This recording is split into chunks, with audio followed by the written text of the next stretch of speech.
naam is Janine Christiaansen. En wat is uw functie binnen de organisatie? Ik ben bestuurslid, ik ben hoofd van de technische commissie en ik ben eigenlijk manager van alles. Als er wat geregeld moet worden, ben ik vaak degene die daar of de trekker in is of in ieder geval meewerkt. En wat gaat er vandaag gebeuren? Vandaag gaan we met onze leden van onze racebrigade West-Vlaanderen in open water een aantal oefeningen doen in het kader van het zwemmen redden. En wat we dan willen is het laten ervaren dat het in het zwembad een hele andere manier is dan zwemmen in open water. Omdat je in open water geen zicht hebt, last hebt van golfjes, zon in je ogen kan schitteren, zout in je ogen kan prikken. En we willen ze die ervaring gewoon eens eventjes echt laten ervaren dan wanneer ze alleen maar op het strand spelen in golfjes. Het water is een graad of 18, dus op zich is het best te doen. Maar toch, hou jezelf even in de gaten. Mocht iemand van jullie nou zoiets hebben van, ik trek het niet meer, ik wil niet meer, ik heb het koud, ik wil eruit. Geef het aan, hè. Laat het mij weten, laat het Ank weten, laat het Pauline weten, laat het Mattie weten. Dus het is vandaag echt puur om jullie te laten ervaren hoe het is om in open water te zijn. Om in open water een aantal handelingen uit te voeren van zwemmen redden.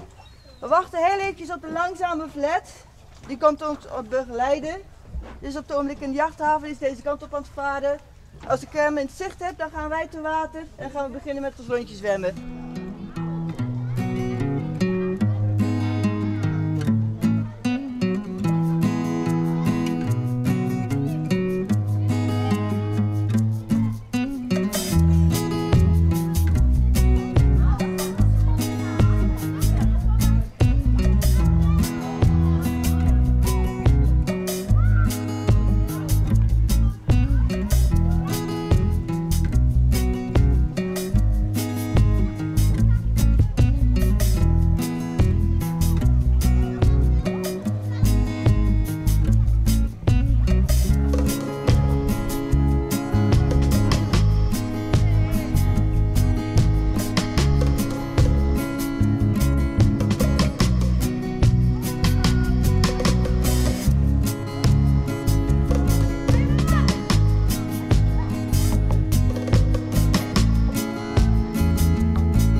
Hoe is je naam? Naomi van Rie.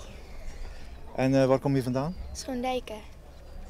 Hoe lang zit je al bij de reddingsbrigade? Ongeveer 5 jaar. En vandaag heb je meegedaan met het zwemmen. Wat moest je allemaal doen? Eerst hebben we een opwarmingsrondje gedaan, zodat we een beetje warmer werden. Want het water was best wel koud, 18 graden.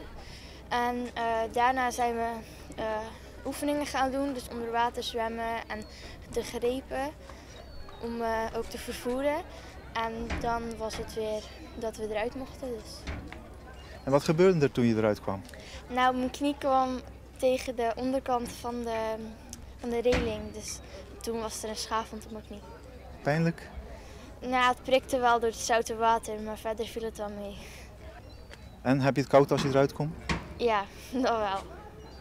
Het is wel heel erg leuk. Je leert ook heel veel dingen over het redden van mensen en je doet hele leuke activiteiten ook. Zoals nu in het water. Dus het is heel leuk. Je hebt ook een oorkonde gekregen, maar mogen we die eens zien? Ja hoor.